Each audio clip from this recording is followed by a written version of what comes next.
So all the way from Fort Lauderdale, I've got Brett Napoli, who is the founder and CEO of Ambition Insight.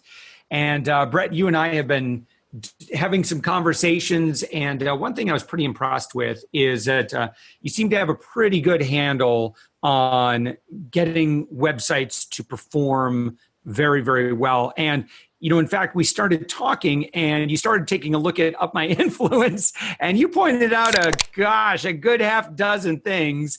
And I feel like I'm pretty good at what I do. But there were several things that I kind of I was missing out on. And you pointed them out. I'm like, oh my gosh, that's going to make a huge difference if I make those changes. Can you kind of talk about your role in working with business owners and the performance of their website and getting those websites just to perform better, and the tool that you provide, I think that you do such a great job with, is that you provide audits of these websites, and so I'll kind of turn the time over to you and kind of talk about that process and why that's so important and why it's hard for us to do our own audits. Sure. So one of the most valuable things that happens when a professional web developer or a person that builds websites regularly comes in and takes a look at an existing site is you get that first impression that someone would get that's never seen it before, plus the expertise of seeing thousands and thousands of different types of website styles and determining which ones are going to create the most value for your end users and ultimately the most value for your business. What I generally find is that most websites have a lot of great content, but they're not delivered in a way that makes sense to the end user. The way that content is written or the way that things are sold is sometimes backwards. They're telling often about what I have instead of what you get. So a business will say, well, I have the best services and I have the best this and we're going to do the best of this and we have all of these great things, as opposed to saying, you are going to have this experience, your business is going to gain from these things, your life is going to be easier because we're going to solve A, B, and C problems for you. So sites are sold a lot about what I have and not about what the consumer gets. So what I do is I'll take a look at a site and try to experience that site from the end user's perspective. Who is that person? What are they looking for? Who is the ideal person? And what is their primary focus? I want to make sure that the primary business services are front and center and easy to find. I want to make sure that what you do and how you do it and why you have value in the marketplace is clearly defined and obvious from your other competitors. So a website audit is just as much of a marketing or online business or sales audit as anything else, because oftentimes you have the person, the team, and then you have the website, and there really is no other representation of the business other than what people are saying in person and in combat or the very, very small moment that someone has for an advertisement. So really this website is the communication of the business as a whole. So what I try to do is make sure that that message is clear, direct, doesn't include any fluff that's not necessary, and that we're focusing on the user and how they are perceiving the site, not on the business and how we want to look. Yeah, and I should say, as we get started, Brett, that for someone who's hearing this and hear you talk about this, we've actually set up a special discounted offer through Up My Influence for those who are interested. And Brett, I know you're going to share a lot of value in this conversation, but that URL is actually on the screen right now. It's upmyinfluence.com/audit. And when they do that, they can actually just have a conversation with you. And you'll probably take a look at their website like you did with me. And you probably start pointing out a couple of things that I think that they could instantly take action on. And I can tell you that just the things that you pointed out, when and I'd love for you to talk a little bit more about this, is when you pointed them out to me, I was like, duh, like I even tell other people about this, and yet like something as simple as, and we'll actually go through Up My Influence, we'll point out some of the things that you had recommended. Like I teach people don't put your social media icons big and bold up at the top on your website because people are going to click those, get distracted, and now they're off in Facebook land. I had those on my website. I couldn't believe it. So we'll show you. We'll actually show as when we do a screen share here in just a moment some of the changes that I immediately made. But why is it so hard for us to not see the forest from the trees? I think because, and I fall victim to this as well when I work on my own site, which you can imagine is difficult. Even though I'm a professional web developer, it's difficult to work on my own site. Just like a person who remodels kitchens, their kitchen is always a project. So I think that oftentimes we go into our messaging without a very, very clear and concise plan, and we're sort of kind of doing it on the go. And the reason that we do that is that when you plan everything out ahead of time, sometimes you'll have this perfectly detailed, prepared pile of content, and then you put it in place and just something will be wrong. So you invested all this time that you now need to lose. So oftentimes we'll kind of go at it just without a plan in mind. What happens is that we try in the quest to get as much possible content down so that we have volume. We include things that are repetitive, that are redundant, that are not as clear and direct. And when we create something, it kind of kills us to tear it down. So what happens is when we build up all this content, we lose the ability to delete segments because it took us so much time and effort to get there. Yeah. It's kind of like it took us so long to write all this content. Now we've got it and it's too much, but it kills us to remove it. So that kind of mental block of I created this and now I'm going to go and destroy it can be tough. So it's really easy to just say, I'm just going to put all this out there and everybody's going to comb through this and they're going to find the value hidden underneath. Yeah. No, they're not. There's two things I'm so excited for you to talk about. Number one is consumer behavior or the average website viewers' behavior and kind of like just how much patience or lack of patience they have today. We'll start with that. Like, what's going on with our website viewers? So, I mean, every single website is, to use analogies which I use often, is a website is just like a physical storefront.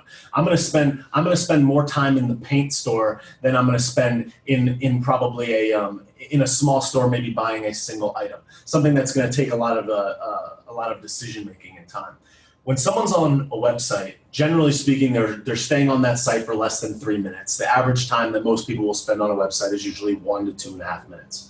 In that 1 to 2.5 minutes, they're looking for a couple crucial things, which is kind of what they're looking for when they vet any business. They're trying to figure out, do I know this person, or can I get a feel for who they are or for what the business is and how they want to convey themselves? Do I like what they have? Do I like the quality of the work? Do I like the things that they're producing? And ultimately, do I trust them? Do I see evidence that proves to me that this is the right decision? So I need to know, like, and trust them. But more importantly than all three of those things, which takes precedent over them all, is can they give me what I want? Is this company equipped to create and produce the and solve the problem that I have? So number one is, what do you do and can you help me? And then, do I know, like, and trust the business? So I always make it of the highest importance that it's really, really clear what we do at the highest level, and it appeals to our target customer more so than everybody. So if, for example, if my business offers web development services, but we also offer graphic design and search engine optimization and branding and website audits and a variety of other things, I'm not going to say, hey, we have all of these things. I'm going to do it like a restaurant and say, the best burgers in the West. We have we have every other dish, but we really, really will kill it on these burgers. So I'm really just taking a position and a stance and saying, this is where I'm the greatest. If you're the ideal customer for me, you're probably interested in these things. We also happen to have great fries and great milkshakes and other great things here at our restaurant or our business or our service industry. So it's all about what do I do the best, and does it appeal to my target customer beyond all else? If I could get my highest margin, highest value item, and highest value person really clearly and simply, then the other people will come along with it. Or I could just make a whole business based on serving that one type of person or business really, really well. Yeah. Yeah. All right. So what kind of, and we're talking about an audit, and someone's probably, watching or listening to our conversation, and they're wondering, can this really make a big difference? And can you kind of work through the math of like percentages of like, listen, if people are looking for this, they're not finding it, or they're not connecting with you, and they're bouncing off your website, I mean, that's lost business. It's lost. Yeah. And, there's no way to reclaim that if we're not giving them what they're looking for. Can you kind of talk about what kind of improvements are possible in terms of revenue, business, engagement, sales, all that sort of thing? What I find is that investments that I make into my own site, content development, improving the speed, new graphics, new search engine optimization, and keyword techniques, I generally find that I find a 5 times return for the amount of money that I invest, usually within the first 12 months. So if I put $5,000 into my website, I should expect $25,000 of gross revenue as a return from that in 12 months. And that's just a number that I find to be true based on my past experience. It could be higher than that, it could be less than that, but the idea is that if your website is your physical storefront today. In fact, some could say that it's more powerful and more important than a physical storefront, because I could search it from somewhere else. I could visit it from the other side of the globe. It's in my pocket, it's in my hand, it's on my computer, it's everywhere. So really it is everything. It is the whole business for lots of different types of businesses. And even traditional businesses like clothing are seeing a major transition where people would rather try them on at home and ship them back. Oh. So the internet and your website becomes home base for the entire planet, the global organization. Yeah. So it really is the most dynamic, expandable, powerful messaging, marketing, function, and operations tool that is all encompassing. It is everything. So if you can get people to your site, that is like the ultimate challenge. And there's a variety of ways that we do that. But so many people forget about, once we've gone through all of the hard work of getting them to the site, do we close the deal once they're there? So we have to make sure that even if I have the best billboards on the biggest highway with the best ads and the best TV commercials, if when you walk in the door, I don't properly merchandise my store so that you buy the items that I want you to buy, then that billboard is irrelevant. So the idea is that when someone walks in the store, just like a clothing store will merchandise their items. It's the hot new item of the season. It's the item that's on sale. It's the highest margin thing. Summer's coming, we got all the swim trunks up front. Winter's coming, we got all the jackets up front. All those high margin, hot items that we want to move quickly. We merchandise the store. We react to the way that people behave once they walk in the store. How long are they in the store? If we know that every person that comes in the store buys socks, put the socks at the back. Put the milk at the back. We're going to try to control the way that person interacts with that website, just like they would interact with a grocery store or with a traditional brick and mortar store. It is the exact same thing. All things translate. So use the example of the grocery store. It's like, we want to put that milk in the back. We want to put the thing that we know you're coming here for further away, and we want to put the thing that we want to sell you that's a high margin item right up front where you can't miss it. If it's about to be July 4th weekend, there's a whole bunch of beer stacked up at the front of the grocery store, and that's because people are coming in there to buy it. If it's at the front, I might buy 2 cases instead of 1. So when it comes to your website, it's like, I would rather sell you a website for $15,000 than I would rather sell you some a small bout of search engine optimization for a few $1,000s. So I want to focus on my highest margin items, get somebody in the store where I really, really can hit, and then make sure that all those ancillary items are represented in the order in which I want them to see them. So my navigation bar is like how somebody walks through the store. The behavior through Google Analytics is like the most detailed information about the way that someone travels through your store that you could ever have. It's better than a storefront. It is the ultimate data. So it's like, if you have all of this data and we have the ability to move things around and adapt with our websites, then really what we need to do is we need to react to what's happening, but we need to focus on simplicity. So that if I show this website to someone that is 13 years old, that is uneducated in my business, could they tell me what this is in 30 seconds. And if they can't, that's probably a problem. So even the most complicated of businesses aren't necessarily purchased by the most educated of consumers. If I want to buy cybersecurity software, I may just be a big company and I'm a person at that company that needs to find a great cybersecurity team. I know we need it. I'm a highly technical person, but I don't know about cybersecurity. When you think about how a cybersecurity website would be laid out, you'd think it has to have all these technical details and specs and I need to educate the client. What I really need to do, at least in my opinion, is I need to comfort them. Let them know that you're safe with us. We have 24/7 monitoring centers. You're going to be protected. You're secure. Here's the guarantee. Here's the policy. Let me make you feel good without overwhelming you with statistics and data. It's basically the difference between how Apple sells a computer versus how other computer companies sell computers. Apple sells it on design and aesthetic and all the things that you can do, whereas other companies will sell based on the statistics, how fast it is, and what it can physically do. So it's just two different schools of thought, but I think that your website needs to sell based on how I'm going to feel about it and tell me what I'm going to get as a result. Prove that you can create that value. And the way that you're going to do that is by laying out the content in a way that appeals to me and walks me through the sales process, much like it would if I was sitting right next to you in person. Yeah. And so, and again, we have a link right on the screen. It's at upmyinfluence.com/audit.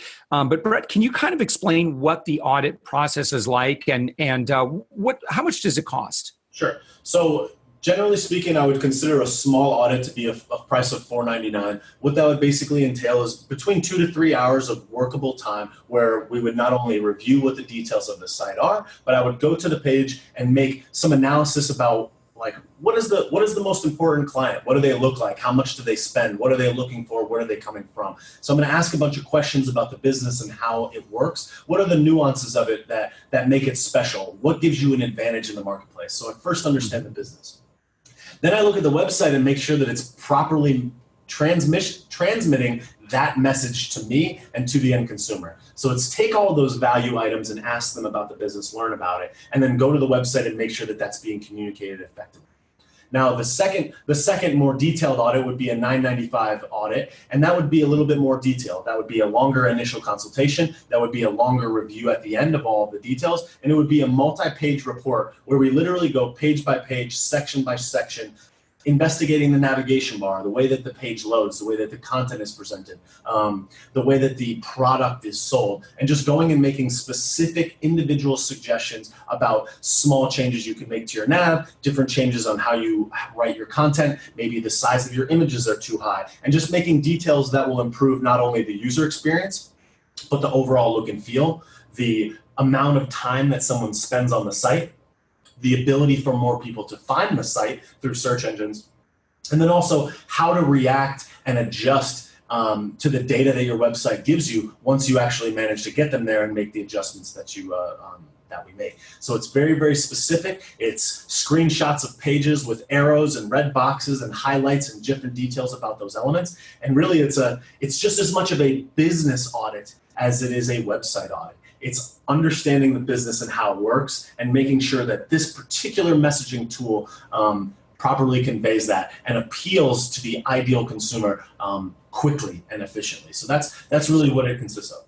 So I would imagine you've had some pretty decent success stories with clients, because if they've got, if their average lifetime, their ALV for a sale is a couple $1,000, and they're able to get one more sale every few months as a result of making the right changes to get more appointments, to get more closes, that sort of thing. It's not hard to work out the math on this, is what I'm feeling.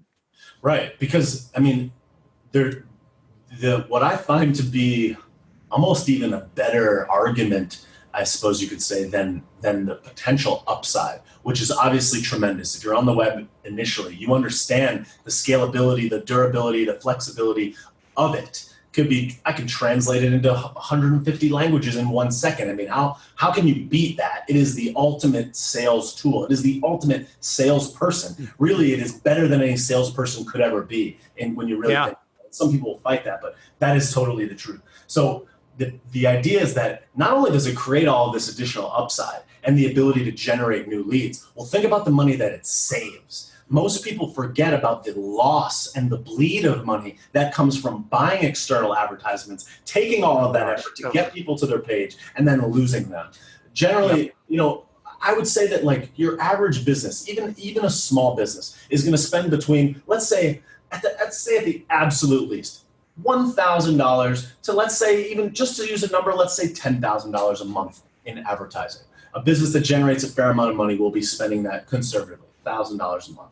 So even at the low end of that spectrum, if you're losing 40% of those people that you're spending $1,000 a month to get to your site, that's $400 a month every single month that you're losing because somebody clicks on an ad at $1 to $2 a click, gets to your site and goes to Facebook, or gets to your site and doesn't know what it's about, or it loads too slow, or there's a link that's dead, or the navigation doesn't make sense, or the way that the products and services are laid out don't make sense, or a form is broken, or a form asks too many questions so they don't fill it out. I mean, the depth in which you can bleed somebody that you've taken so much effort and money to get to your business, the amount of people that you can lose is quantifiable. And it's just like, if you're at the low end of your spectrum at $1,000 a month of advertising spend, you're losing $400 a month.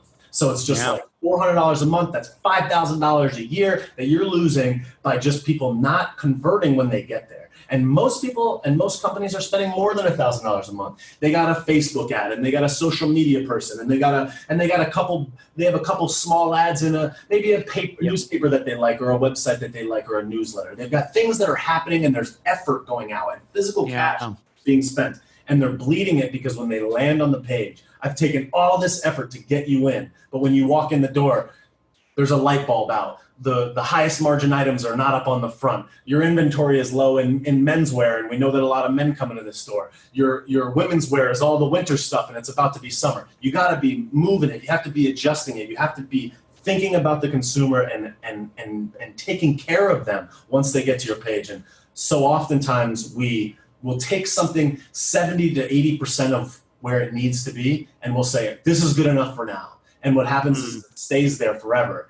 Now that would be that wouldn't be a big problem if we weren't actively spending money to send people there. So just like you wouldn't send somebody to an 80% completed storefront, you don't want to send them to an 80% completed site. So unless your site is operating at the highest level, has been professionally reviewed and tested and troubleshooted and managed, you're losing money. Forget about the upside, you're losing money.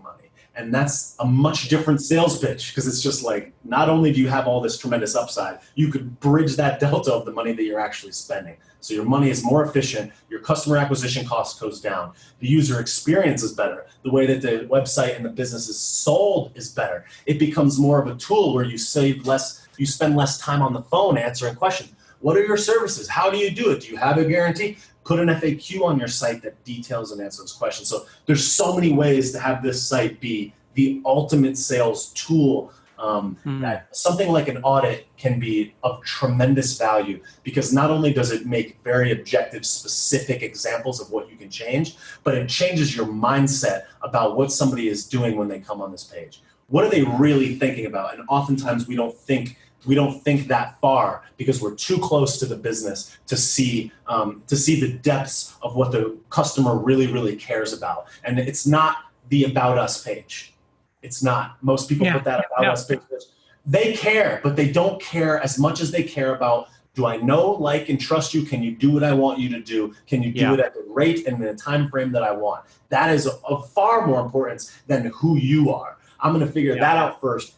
Then I'll go find out who you are. Give me the ability to know, but don't make it first. Little details like that will change how somebody interacts with your page and what they ultimately buy. I bet there's one thing that probably drives you crazy, like it drives me crazy. I see it all the place, where this giant, they're taking up all this real estate. It's ugly. And it's their big call to action is subscribe to our newsletter for updates. Like, I can't imagine that has a conversion rate anywhere in whole numbers. Well, I think that every much like any physical storefront, you could say, what's a physical storefront? Well, there's 80 million ways to monetize a 40 by 40 box. And your website has its own nuanced details that are going to make certain things work really well and other things not so much. So in some cases, things like email newsletters and the fact that you have a cultivated list that you can hit, even maybe not now, but later in the future, is like a hedge against loss. So, for example, I follow a really popular YouTube channel that some could say maybe has questionable views. Let's say it's very heavily political. Let's just use that as an example. One thing that they do is they collect email addresses as a hedge to the possibility that their YouTube channel could be blocked or their Instagram could be taken down because their political views are no longer viable. Now they have this list where they could say, hey, army of people, not maybe I could use a better word than army, but hey, group of people that are following me and digesting my message. I'm going to send out, here's the URL where you find me now. I'm not on YouTube, I'm on Vimeo. I'm not on YouTube, right. I'm on platform. So it's a nice insurance policy. So it has value. And right. And Brett, I think what I was speaking, email collection is vital. It's like, it's critical. It's mandatory. But I think the way you ask it, I think most consumers see their email address as currency. It's like, look, if I give you my email address, it better be for something pretty good. Like, there better be a really good reason for me to give that to you. Yes. And so my belief is that it takes a lot more than just saying, subscribe to my newsletter for updates. That's not valuable. But like, if you offer something like, so what we do is, can you actually pull up my website and let's talk about some of the, and I want to talk about just some of the things that you pointed out, and hopefully it'll allow you to share your screen. Yep. And we'll actually have that in a video on the website as well. So for someone who's listening to this conversation, the audio, and just know that at upmyinfluence.com/audit, you can actually see a video of what we're going to look at. Okay. Can you see my screen? Yeah, sure can. Okay. So you gotta kind of want to go through some of the details about this site and what my thoughts are initially about ways that this could be improved, maybe the good and the bad. Is that right? Yeah, and and I'll just point out there were a few things that we've already changed that I'm so happy that we made those changes. The biggest one is that first menu item it now says schedule a call, and that's super valuable because that's what we want people to do. Yes. Because if I can talk with them on the phone and I can solve their publicity, authority, visibility, media problems, they're not getting influencers, I can help them fix that. That's a big step toward our engagement together and potentially paid engagement together. Yep. And so before, schedule a call was just a button down on the page. It wasn't even in our menu. I just kind of counted on people to just see it somewhere else on the page. And then we also reduced the size of our logo, and we were able to add one more menu item, our clients, which our client success really sells the value of working together with us. And so if I can get someone to see some of our client success, I know that that's going to make a big difference on someone who's just kind of checking me out. Sure, absolutely. So the most glaring elements of this audit, you've already made the changes on, which I applaud you for that. And what they were initially was, like you had just said, is that making the schedule a call more prominent, essentially putting in that primary position on the navigation bar, the thing that we want you to do the most, and following that second position up with the thing that's going to sell you the highest value item, my highest margin item, my front table when I walk into a clothing store, all that stuff that I want to make sure that everybody sees, the freshest, hottest new thing that is why they're there.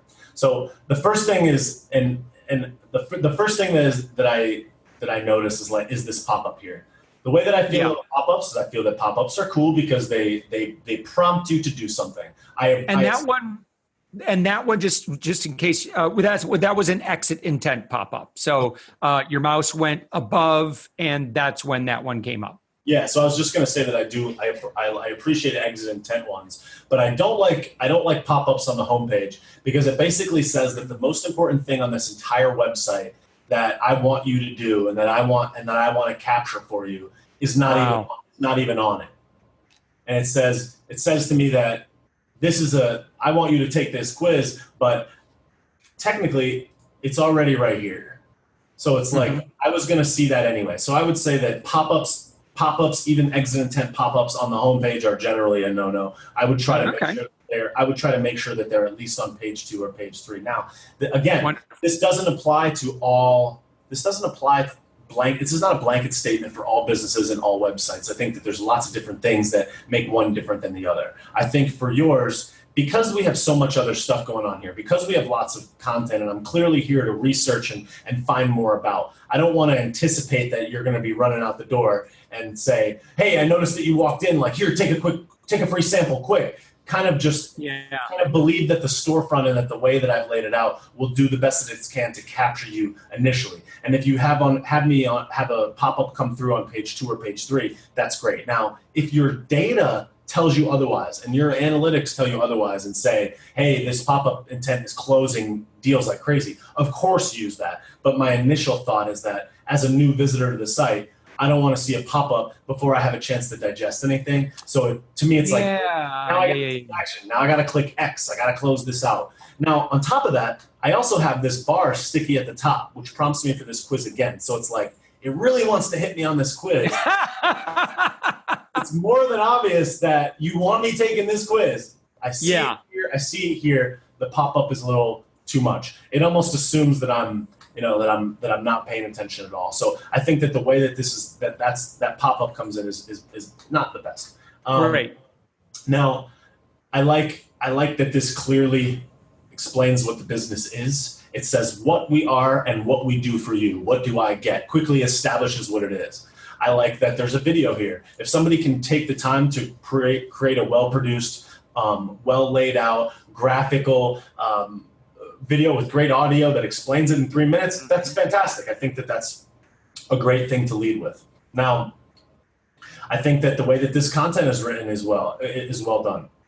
It's large, it's to the point, it's clear, and it's concise. The only thing that I would say is that instead of putting something that's more like the type of thing that you would see as like the title of a book, as the title of a chapter in a book, as opposed to the title of the book. That's what I feel like this is doing. And let me see if I can explain that. When somebody is in a book, when I'm reading a book, if I'm on chapter 7, that chapter could have a very short, very vague, very kind of gray title that doesn't really tell me much. But because I'm in depth with that book, I'm on chapter 17, I know exactly what they mean. When I'm on a website, I want to think like the title of the book. The title of the book would be something that would be more obvious. 10 ways to graduate college with no debt. Something that's simple that tells me what it is and why. When it says when your respected people hit reply, I get that if I'm deep, but I don't get that necessarily if I'm on the homepage. I would want to have something here that would be more something like, we're an influencer agency that guarantees people will reply to your emails. Something like that. Tells me what the business is and makes it a little bit less gray, a little bit less chapter 17, and a little bit more title of the book. Yeah. Also, I think that there's an opportunity right here for a call to action. I think that this is a nice open spot here that I'd like to see. Click to call now, or maybe another take the quiz or something like that. But a click to contact us, a click to view services right here would be good. Okay. Otherwise, these are good. Nice icons, simple, clean, easy to explain or easy to view. I like the large buttons. I like the bright colors. I think that those are good. Cool. The only thing that I would say other than this is we have too many colors.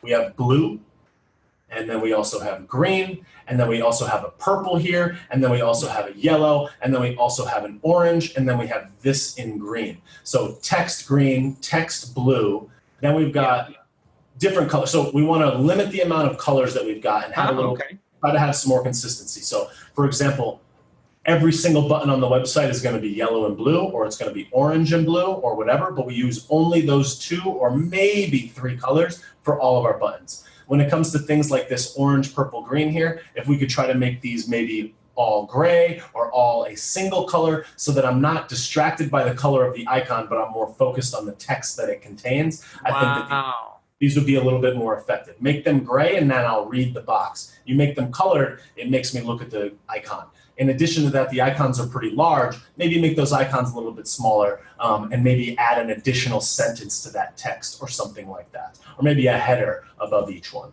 Like, for example, we help you grow, you own and grow your authority as an influence in your space. So maybe the title, the text that would appear up here in the place of this big icon, maybe the icon becomes smaller and there's a little title. Maybe it would say, grow your influence. And instead of saying, we help you own and grow it, it would say, we help you own and grow it by doing A, B, and C.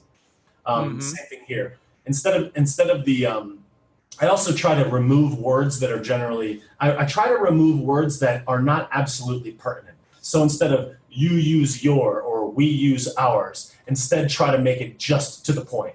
Own and grow your influencer. Own and grow your authority as an influencer with A, B, and C. Instead of we help you, we you use yours. So try to minimize those things. Okay.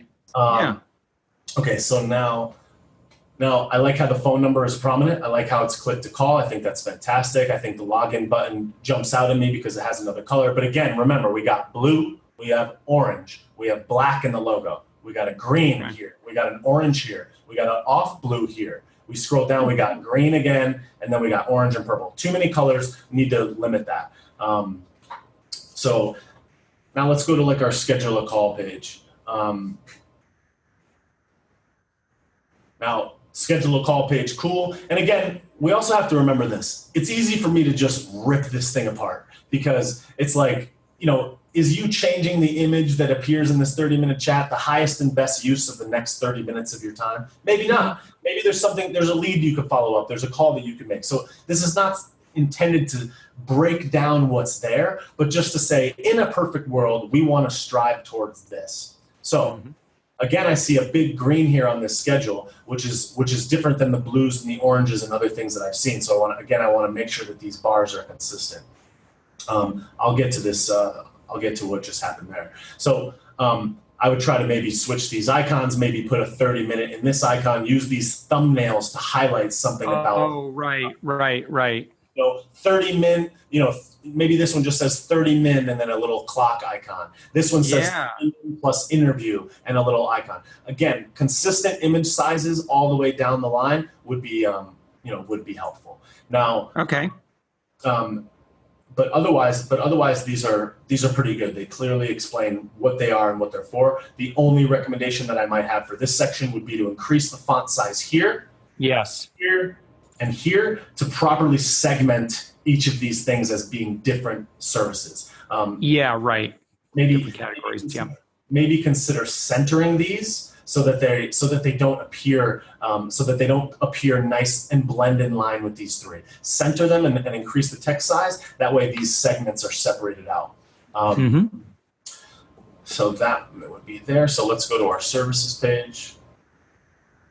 Now things like, again, I'm all for the reduction of unnecessary text. Instead of our clients, I would consider clients instead of our. Oh, okay. Wow. Podcast. I try to reduce words that may be unnecessary.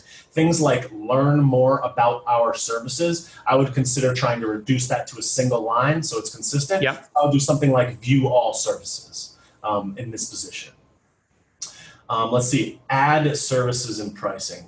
When I see the word add, to me that means in addition. I don't know if this is talking about add services like an advertisement or if it means, so I'm unsure about actually buy the stuff. I mean, this is a checkout page. What's unique about how we operate is it's, you add them to cart. We don't do contracts. We try to make it as simple as possible. I would consider changing that word or removing it entirely and doing something more along the lines of, services, specific pricing or shop for services, something that's a little bit more obvious than add. Yeah. Okay. I think that, so like things like this where it says like hire Josh to speak, and then this one would be, this could be something like public speaking.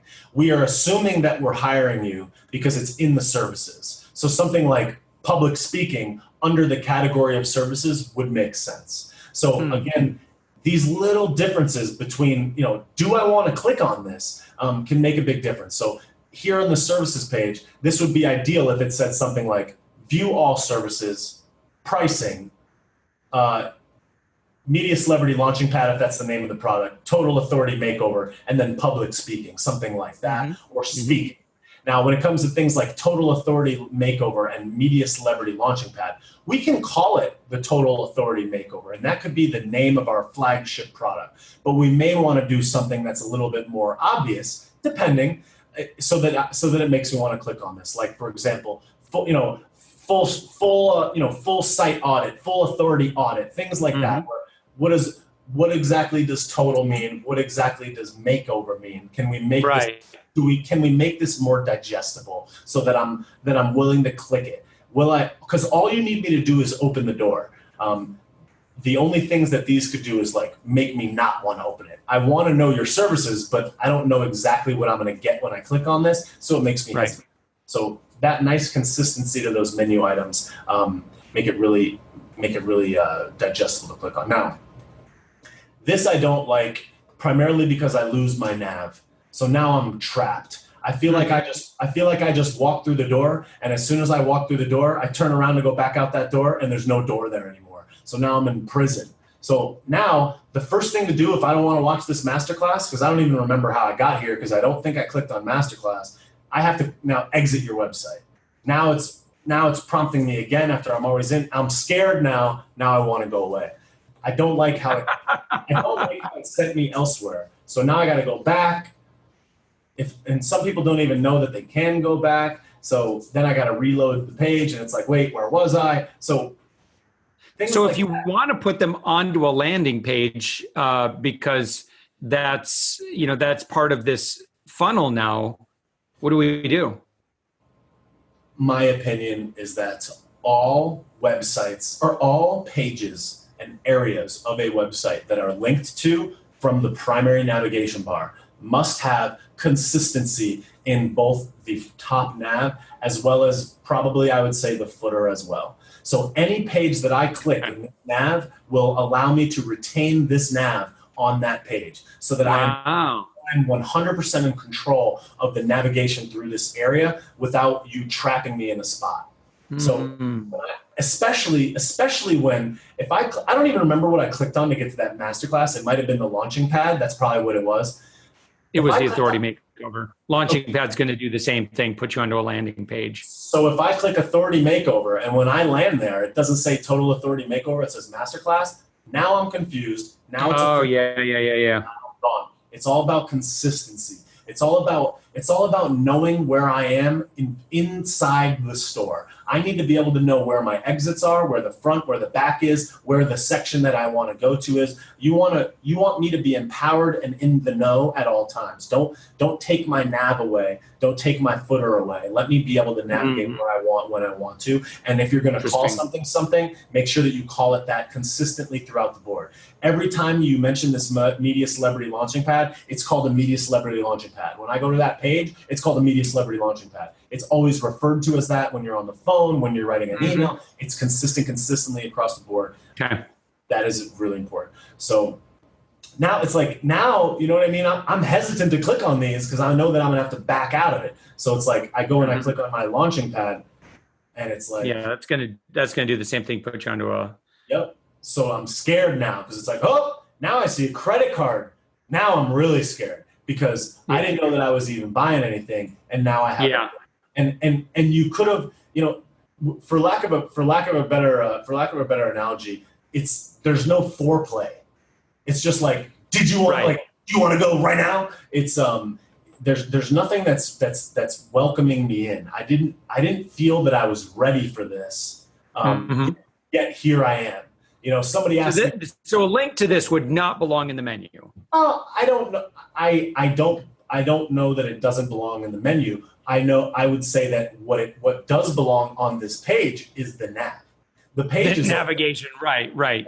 Gotcha. Is that this seems like a squeeze page. This seems like a landing page. It should be used for that. I could direct ads here, but I don't know that I would make a navigable top level nav page like this, especially considering that the background is different. Most people are like, wait, I'm on a different website. We got different fonts, different colors. I'm lost. And the last thing that I want to do is go pay $3.99 now. Yeah, right, exactly. Because of the way that this pulled me in. I feel trapped, sort of. So especially because I didn't know what it was going to do. And instead of it saying, here's what you're going to get, you're in the right place, it says, do you want to buy this? So a little bit softer on the approach, a little more, give me a back rub first when it comes to selling that. Now, also, I generally feel that whenever I do something on a website, much like I would design remodel a house right now, I want to take into consideration what looks good today, but what will stand the test of time. Meaning that if I was to look at this website 4 years from now, would I be like, ooh, I don't like how that looks, that's old school. Things that are unnecessary in terms of what I would refer to as website furniture, or things that are otherwise not providing a specific purpose, I want to eliminate. When I go to this ad services page, I don't believe that the green border is necessary on any of these units here.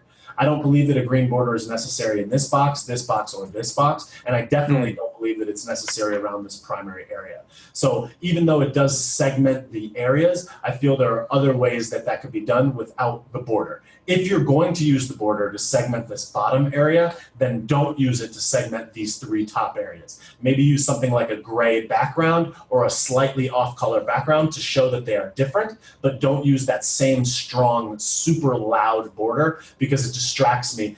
It distracts me from what you want me to be paying attention to. Otherwise, on this page, I think that everything is good. So I'd say just eliminate that. Eliminate that border. Again, with the button colors, be very cognizant of that. Every button, you have dark green button, light green button, light blue button, orange button, just in my visible vicinity here.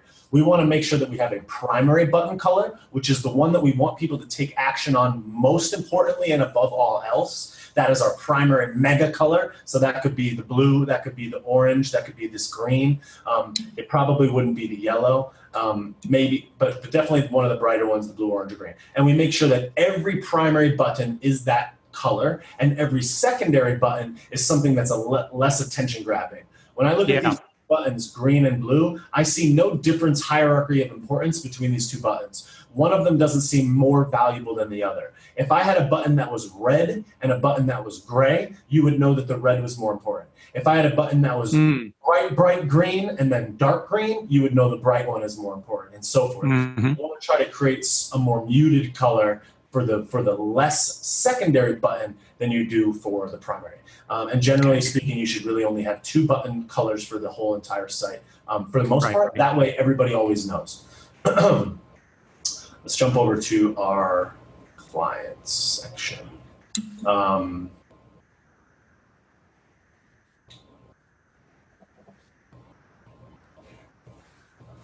Okay. This page is not bad.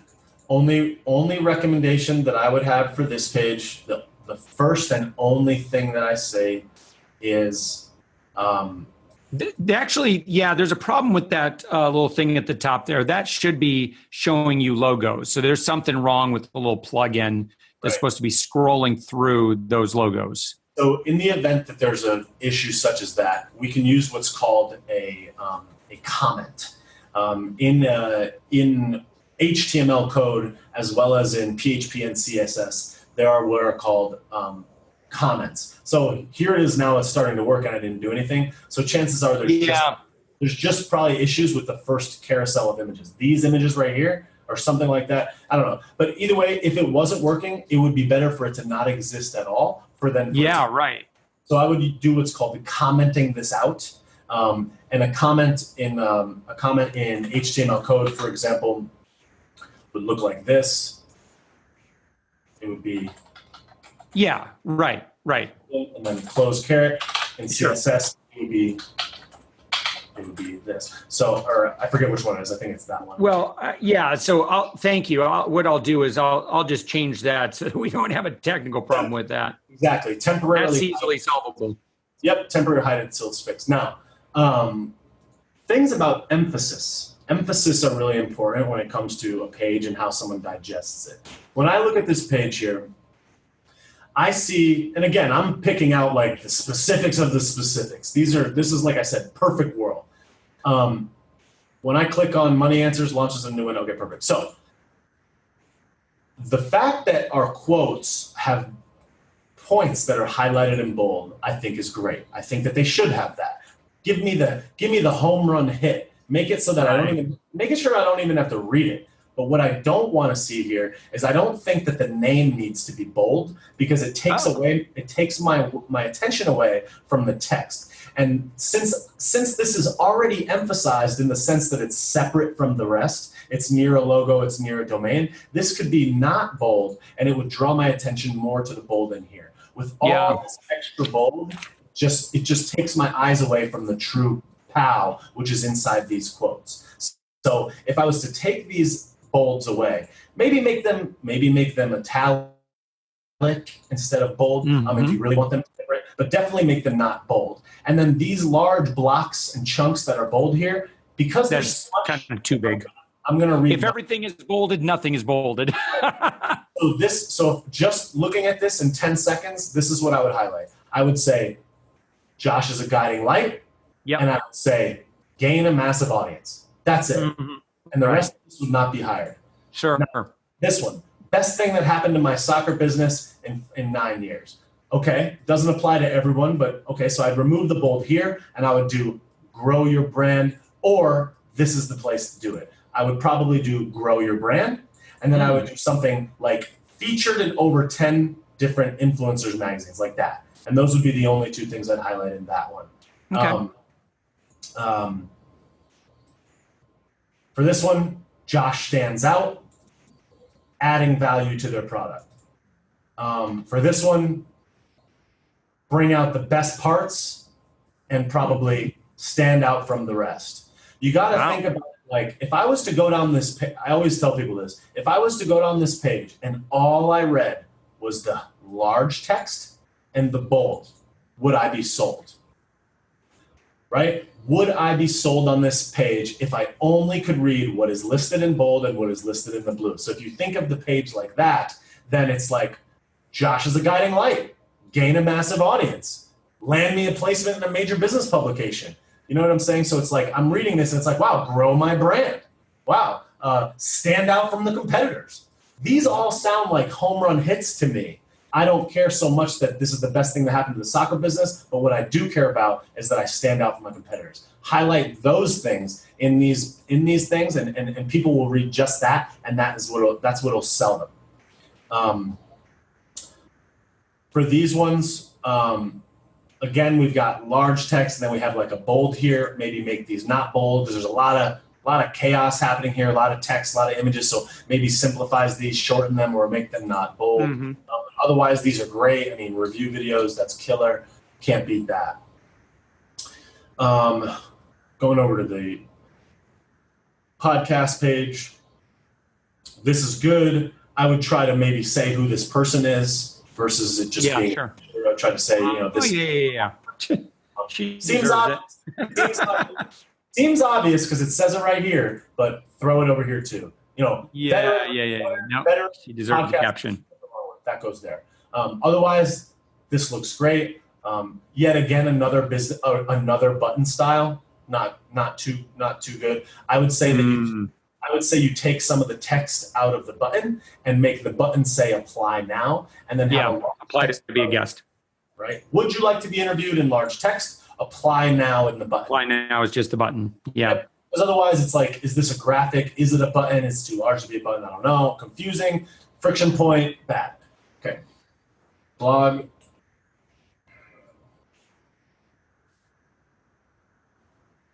Blog page looks good. Nice graphics. Large text. short segment, short excerpts, good flow. Only recommendation on this page would be increase the total number of visible posts on this page. That way it takes up the full length of this right sidebar. Because changing that one individual setting will apply. Yep, that's easy. And that'll look nice and clean. Great. Yeah. I'm killing it here. Killing it. Absolutely killing this. Stay humble, right? Okay. This page here, and I want everybody to remember, I have not looked at these pages with depth until right now.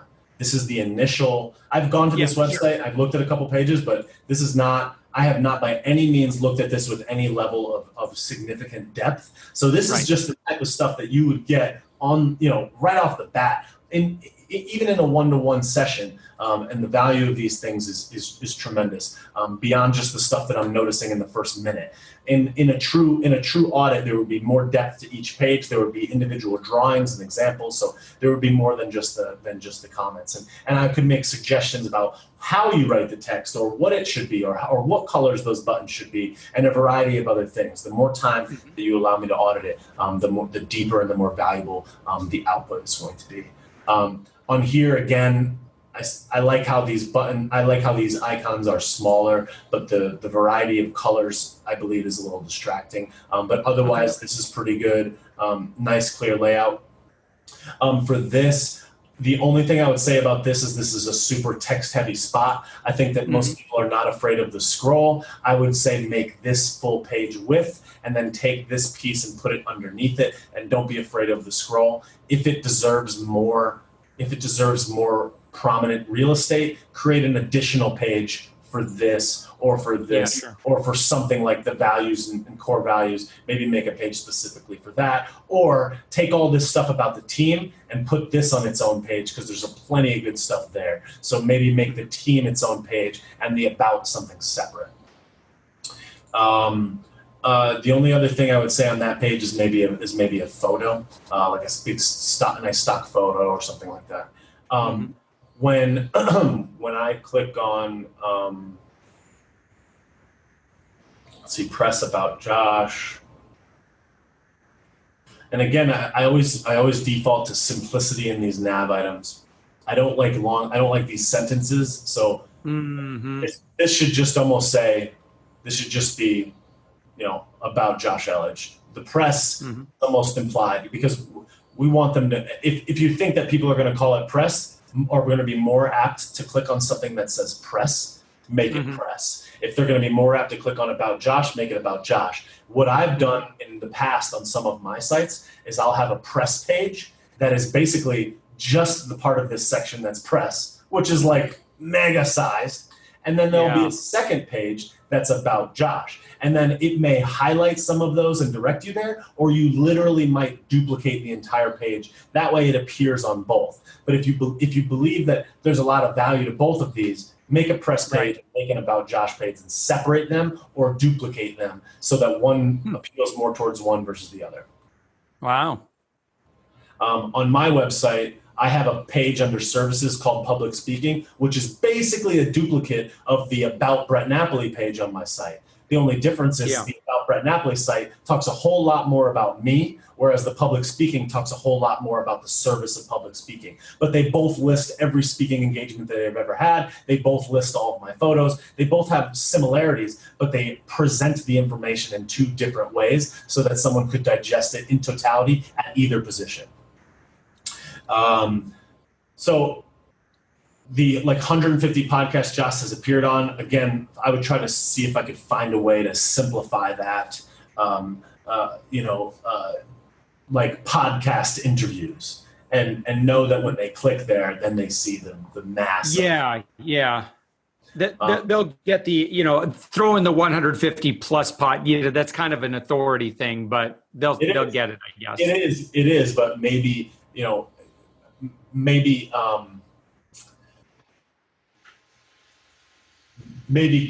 simplify the way that this is written. Like, My 150 I would say appeared on 150 podcasts and get rid of the word Josh has. Yeah, sure. You know what I'm saying? Simple stuff like that.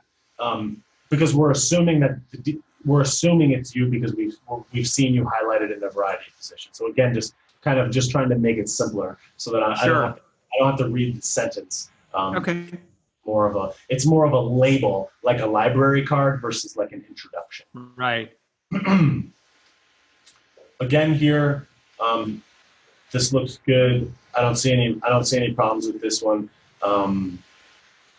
The only thing that I see, again, is just about the consistency and separation of content. Every one of our header ones should be the same size. Every one of our things in this green bar should be the same structure. If on this one it says services, and then on this one it says agency partnerships and affiliate marketing for PR services to clients for growth, too long. This should go down. This should go down in here. So consistency in our green bar, consistency in our header one content, consistency in things that are either center aligned or left aligned. Things consistently like these headers, all the same sizes and same colors. And then I have a blue border around a gray box here, which I haven't seen on any other part of the site. Again, consistency, make them all like this or all like something else. Again, with your buttons, all consistently, either all caps, all same color, all square, all rounded, whatever, but consistent across all of them. Other things that I think could separate these is I would use horizontal rules. I see a horizontal rule listed here under this bar. So I would suggest maybe popping a horizontal rule maybe in between these different sections, or maybe a horizontal rule to separate this area as opposed to the border. The box, yeah, okay. Other than that, the only other thing I'd say about this page is that it's very, very, very text heavy. It is. I would try to find a way to condense the text. I could split it into 2 pages, to be honest with you. Or split it into multiple pages. Yep, and again, this is in red. We don't see anything anywhere else in red, so get rid of that consistency. Make sure that you have that consistency. Other than that, I think that that's a pretty solid overview of everything. Those would be my initial thoughts. Geez, dude, this is gold. All right. Again, upmyinfluence.com/audit. And of course, Brett, beyond this is just, I think an amazing demonstration of just what you have an eye for. But what else would be included in the 2 audit offers that you have? We have linked up at upmyinfluence.com/audit. The simpler audit, the 495 audit or 499 audit, that audit would be just simply less time. And with these 2 things, really what you're buying is you're buying time.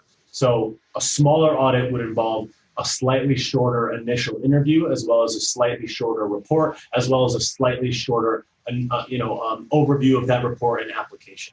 Really, what you're buying with the larger one is just more depth. Now, if your site has 100 pages, or we want to go into search engine optimization, or we want to go into individual image file names and the way that the text is written and everything that's not surface level that we could take care of in 2 to 3 hours, then we can come up with audits that are higher level for those. Those are just kind of like 2 generic sizes that would probably make sense for most small businesses. Yeah. Really what you're buying is just depth. The smaller one is going to have a little bit less time, a little bit less depth and review of each page. The second one is going to have a longer report, a longer review, more questions, and more understanding of the business, so that I can go truly deep into how is it being sold, not just how can we improve the site for any user. How do we improve it for this specific user? Yeah, but of course, so again, if you're watching this, you don't have to worry about that right now. When you go to the link, you're just going to grab a time with Brett, and Brett will help you decide which is appropriate for you. Correct. Brett, thank you so much, man. This is incredible. I got pages and pages. This is like, I got pages and pages of notes, and this is like my second go around in chatting with you. So, man, it is just all spot on. Like, all this stuff makes sense. I got no ego on this. Like, I really just want to get out of, I just want to reduce the friction for my audience, because I want to serve them. And if my website is just causing confusion or it's frustrating, that goes contrary to my purpose. Yep, exactly. And you're gonna the improvements will do so many things, from It will improve the way that existing clients, that people have already been to your site, it'll improve their experience the next time they're there. It'll make more sense. Your existing clients will have a better experience and will probably know and discover more about your business because it's easier for them to navigate around. You're going to have the ability to find a lot of new people because the way that those users behave with the site will influence the way that your page starts to rank.